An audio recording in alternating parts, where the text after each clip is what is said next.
Hello guys, good afternoon. आज हम agriculture का सेकेंड पार्ट लेके आए हैं जो सभी एग्ज़ाम्स के लिए काफ़ी इम्पॉर्टेंट हैं। और आप लोगों से एक रिक्वेस्ट है कि इस चैनल को सब्सक्राइब करें, शेयर करें, लाइक करना ना भूलें। तो बहुत ही इम्पॉर्टेंट क्वेश्चन हम लेके आए हैं जो सभी एग्ज़ाम्स में कहीं ना कहीं पूछे गए हैं और जो परीक्षा की दृष्टि से आने वाले एग्ज़ाम के दृष्टि से काफ़ी इम्पॉर्टेंट क्वेश्चन है। तो पहला क्वेश्चन है, hitch of the following is a cross pollinated crop. आप चार ऑप्शन दिए गए हैं, आपको बताना है कि इनमें से दिए गए फसलों में से पर परागित फसल कौन सी है। तो चार ऑप्शन हैं। ऑप्शन ए है पेर्ल मिलेट, ऑप्शन बी है व्हीट, ऑप्शन सी है सोरगम, ऑप्शन डी है राइस। पेयर मिलेट बाजरा, ऑप्शन बी व्हीट गेहूँ, सी सोरगम ज्वार, डी राई धान। आपको बताना है कि इन चारों फसलों में से पर परागित फसल कौन सी है। तो इसका राइट आंसर होगा ए बाजरा। बाजरा एक पर परागित फसल है। नेक्स्ट क्वेश्चन है, milk is deficient in. Milk में कमी पाई जाती है। तो चार ऑप्शन दिए गए हैं। ऑप्शन ए है विटामिन बी, ऑप्शन बी है विटामिन सी, ऑप्शन डी है विटामिन डी और ऑप्शन डी है विटामिन ए। तो आपको बताना है कि मिल्क में किस विटामिन की कमी पाई जाती है। तो इसका राइट आंसर होगा बी, मिल्क में विटामिन सी की कमी पाई जाती है। नेक्स्ट क्वेश्चन है, tea board of India is located in. आपको बताना है कि भारतीय चाय बोर्ड कहाँ पर अवस्थित है। तो चार ऑप्शन दिए गए हैं। ऑप्शन ए है न्यू दिल्ली, ऑप्शन बी है कोलकाता, ऑप्शन सी है चेन्नई, ऑप्शन डी है दार्जिलिंग। तो आपको बताना है कि चाय बोर्ड कहाँ पे स्थित है। तो इसका राइट आंसर होगा चाय board is located in Kolkata. तो ऑप्शन बी राइट होगा, कोलकाता में। भारतीय चाय बोर्ड कहाँ पे स्थित है? कोलकाता में स्थित है। नेक्स्ट क्वेश्चन है, fat content in double toned milk is. आपको बताना है कि वसा की मात्रा डबल टोन्ड मिल्क में होती है। चार ऑप्शन दिए गए हैं। ऑप्शन ए है 1.5%, ऑप्शन बी है 2.5%, ऑप्शन सी है 4.4%, ऑप्शन डी है 4.5%। तो आपको बताना है कि डबल टोन्ड मिल्क में वसा की मात्रा कितनी होती है। तो इसका राइट आंसर है ए 1.5%। 1.5% डबल टोन्ड मिल्क में फैट की मात्रा होती है। ऑप्शन नेक्स्ट क्वेश्चन है, availability of hitch micronutrient increases Fitch increase in soil pH. मृदा में किस सूक्ष्म पोषक तत्व की उपलब्धता बढ़ने पे मृदा का पीएच मान बढ़ जाता है। तो चार ऑप्शन दिए गए हैं। ऑप्शन ए है बी बोरान, ऑप्शन बी है Fe आयरन, ऑप्शन सी है एमओ मोलिब्डेनम और ऑप्शन डी है जेडेन जिंक। तो आपको बताना है इन चारों में से किस सूक्ष्म पोषक तत्व की उपलब्धता मृदा में बढ़ने पे मृदा का पीएच मान बढ़ जाता है। तो इसका राइट आंसर होगा सी मोलिब्डेनम। मृदा में मोलिब्डेनम की मात्रा बढ़ने पे मृदा का पीएच मान बढ़ जाता है। नेक्स्ट क्वेश्चन है, hitch of the following element is highly soluble in plant but immobile in soil. आपको बताना है कि इनमें से कौन पोषक तत्व पौधों में तो अत्यधिक घुलनशील है लेकिन मृदा में इमोबाइल है, कम चलायमान नहीं है। तो चार ऑप्शन दिए गए हैं। ऑप्शन ए है नाइट्रोजन, ऑप्शन बी है फास्फोरस, ऑप्शन सी है पोटेशियम और ऑप्शन डी है नन ऑफ दीज। तो आपको बताना है कि इनमें से कौन सा पोषक तत्व है जो पौधों में तो घुलनशील है लेकिन मृदा में गतिमान नहीं है। तो इसका राइट आंसर होगा बी फास्फोरस। फास्फोरस पौधों में तो अत्यधिक घुलनशील है लेकिन मृदा में गतिमान नहीं है। नेक्स्ट क्वेश्चन है, सातवां क्वेश्चन है, the rock garden Chandigarh was lead out by. Rock garden Chandigarh का किसने बनवाया था? आपको बताना है कि रॉक गार्डन चंडीगढ़ का किसने बनवाया था। तो 4 ऑप्शन दिए गए हैं। ऑप्शन ए है नेकचंद, ऑप्शन बी है शाहजहां, ऑप्शन सी है शेर शाह सूरी और ऑप्शन डी है किंग भूपेंद्र सिंह, राजा भूपेंद्र सिंह। तो आपको बताना है कि रॉक गार्डन चंडीगढ़ का किसने बनवाया था। तो इसका राइट आंसर होगा ये नेकचंद ने बनवाया था। रॉक गार्डन चंडीगढ़ का नेकचंद ने बनवाया था। 8वां क्वेश्चन है black rot resistant variety of cabbage is. आपको बताना है कि ब्लैक रॉट रोधी पत्ता गोभी की कौन सी किस्म है। तो 4 किस्में पत्ता गोभी की दी गई हैं। आपको बताना है इनमें से ब्लैक रॉट प्रतिरोधी कौन सी किस्म है पत्ता गोभी की। तो ऑप्शन ए है पूसा मुक्ता, ऑप्शन बी है पूसा अगेती, ऑप्शन सी है पूसा सिंथेटिक, ऑप्शन डी है पूसा संबंध। तो इसका राइट आंसर होगा ये पूसा मुक्ता। पूसा मुक्ता ब्लैक रॉट प्रतिरोधी पत्ता गोभी की किस्म है।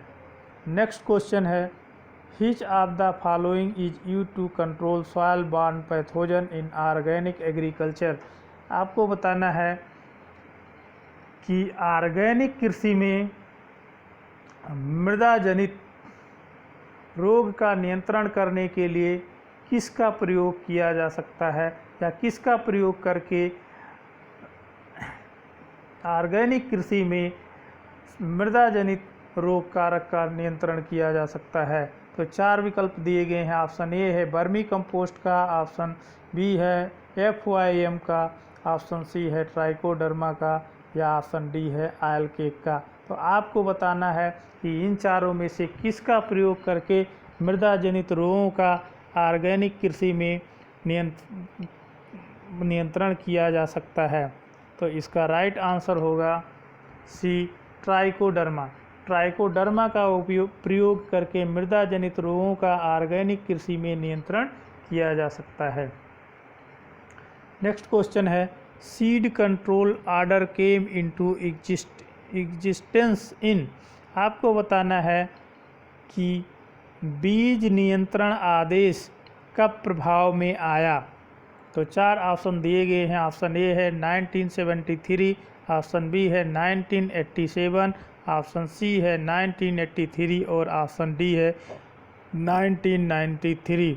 आपको बताना है इन चारों में से किस समय बीज नियंत्रण आदेश प्रभाव में आया। तो इसका राइट आंसर होगा सी 1983 में बीज नियंत्रण आदेश प्रभाव में आया। नेक्स्ट क्वेश्चन है गोल्डन रेवुलेशन रिलेटेड टू।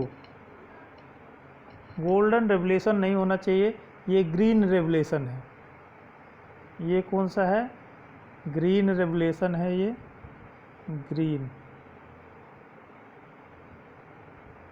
ग्रीन रेवुलेशन होना चाहिए। तो आपको बताना है कि ग्रीन रेवुलेशन किससे संबंधित है। तो ग्रीन रेवुलेशन जो है 4 ऑप्शन दिए गए हैं। ऑप्शन ए है डेयरी, ऑप्शन बी है फिशरीज, ऑप्शन सी है एग्रीकल्चर, ऑप्शन डी है हॉर्टिकल्चर। तो आपको बताना है कि हरित क्रांति किससे संबंधित है। तो हरित क्रांति एग्रीकल्चर से संबंधित है। तो इसका राइट आंसर होगा सी हरित क्रांति एग्रीकल्चर से संबंधित है। नेक्स्ट क्वेश्चन है which of the following hormone increase drought tolerant. आपको बताना है कि पौधे में कौन सा हार्मोन सूखा रोधी हार्मोन है या कौन सा हार्मोन सूखा रोधिता को बढ़ाता है। कौन सा हार्मोन पौधों में सूखा रोधिता को बढ़ाता है। तो 4 ऑप्शन दिए गए हैं। ऑप्शन ए है IAA indole acetic acid, B है एथिलीन, सी है ABA एब्सिसिक एस्टिक एसिड और डी है GA3 जिब्रेलिक एसिड। तो आपको बताना है कि सूखा रोधी हार्मोन के नाम से जाना जाता है। तो आप राइट आंसर होगा सी ABA एब्सिसिक एसिड सूखा रोधी हार्मोन के नाम से जाना जाता है या पौधों में सूखा रोधिता को बढ़ाता है। नेक्स्ट क्वेश्चन है the tag colour of breeder seed is. आपको बताना है कि ब्रीडर सीड पे जो टैग लगा होता है उसका रंग किस रंग का होता है। तो 4 ऑप्शन दिए गए हैं, गोल्डन येलो, बी है वाइट, सी है ब्लू, डी है नन ऑफ दीज। तो आपको बताना है कि ब्रीडर सीड जिसको प्रजनक बीज कहते हैं, तो प्रजनक बीज के बोरे पे किस रंग का टैग लगा होता है। तो आप उसका राइट आंसर होगा ए गोल्डन येलो। प्रजनक बीज के बोरे पे गोल्डन येलो यानी सुनहरे पीले रंग का टैग लगा होता है। नेक्स्ट क्वेश्चन है 14th क्वेश्चन है which of the following crop contain highest cellulose. आपको बताना है कि इनमें से कौन सी फसल है जिसमें अत्यधिक सेलुलोज की मात्रा पाई जाती है।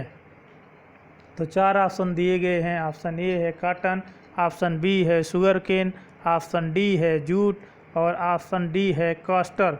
तो आपको बताना है कि इन चारों फसलों में से किस में सेलुलोज की अत्यधिक मात्रा पाई जाती है। तो इसका राइट आंसर होगा ये कॉटन। कॉटन में सेलुलोज की सबसे अधिक मात्रा पाई जाती है। लास्ट क्वेश्चन है आज का, in India national consumer day is celebrated on. Consumer day उपभोक्ता दिवस। तो आपको बताना है भारत में राष्ट्रीय उपभोक्ता दिवस कब मनाया जाता है। आपको बताना है भारत में राष्ट्रीय उपभोक्ता दिवस मनाया जाता है। तो ऑप्शन ए है 15 मार्च, ऑप्शन बी है 24 दिसंबर, ऑप्शन सी है 23 सितंबर और ऑप्शन डी है 21 अप्रैल। तो आपको बताना है कि राष्ट्रीय उपभोक्ता दिवस कब मनाया जाता है। तो इसका राइट आंसर होगा बी 24 दिसंबर को। 24 दिसंबर को राष्ट्रीय उपभोक्ता दिवस नेशनल कंज्यूमर डे सेलिब्रेट किया जाता है। तो दोस्तों आपको हमारे वीडियो कैसे लग रहे हैं और ये वीडियो कैसा लगा, जो इसमें क्वेश्चन हम लेके आए हैं, ये क्वेश्चन आपको कैसे लगे कमेंट करना ना भूलें। ये सारे क्वेश्चन आपके आने वाले एग्ज़ाम्स के लिए काफ़ी महत्वपूर्ण है। तो इसी के साथ एक रिक्वेस्ट पुनः करते हुए कि हमारे चैनल को ज़्यादा से ज़्यादा लोगों तक शेयर करें, सब्सक्राइब करें, लाइक करें। फिर मिलते हैं एक नए वीडियो में। धन्यवाद।